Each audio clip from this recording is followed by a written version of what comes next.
that CNN interview that Kamala Harris finally agreed to, the only one she's given in a month and a half now 40. as candidate.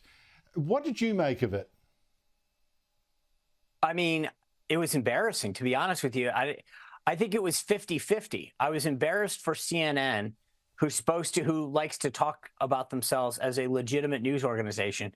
I mean, on a number of fronts, it was embarrassing, the lack of follow-up, the issues that were covered, the length and time.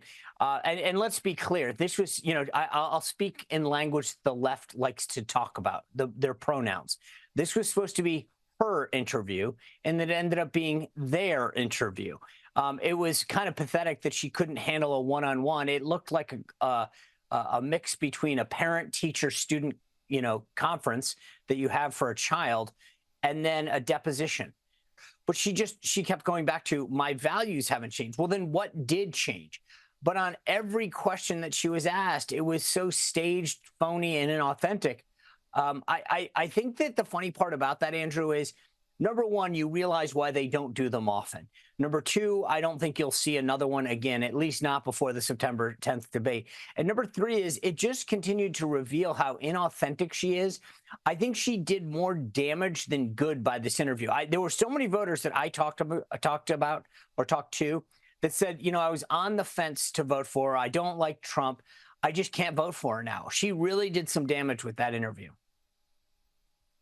Well, I thought so. She's a diminutive woman to start with, but then to have, this big bloke waltz next to her, it really dwarfed her. And I think a lot of people have missed what he was really there for. It wasn't just as a coach or a comfort animal or something like that, a comfort pet.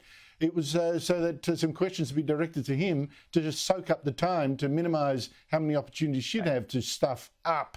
The polls are finally, Sean.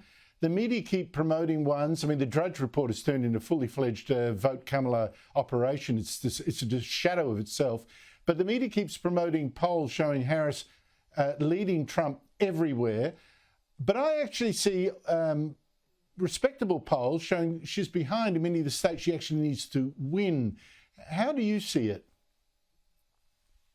Well, look, I think we always knew it was going to be tight. Once they got rid of Joe Biden, the reality is that it was going to be a tight race from the beginning. We've had 2 cycles of tight races. But here's the glimmer of hope for Trump more than anything else, because in the final 60 days, we'll go back and forth in the various battleground states, who's up, who's down.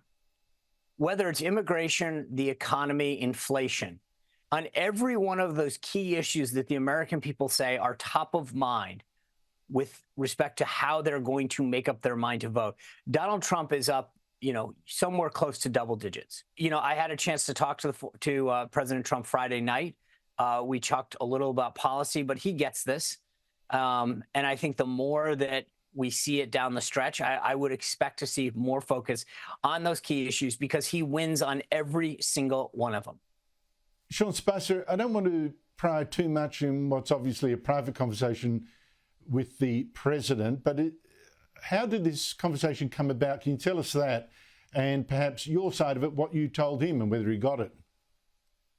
Yeah, well, again, I've always said that I don't reveal my conversations with him. What I will say is I was with him briefly on Friday night. We talked about the upcoming debate.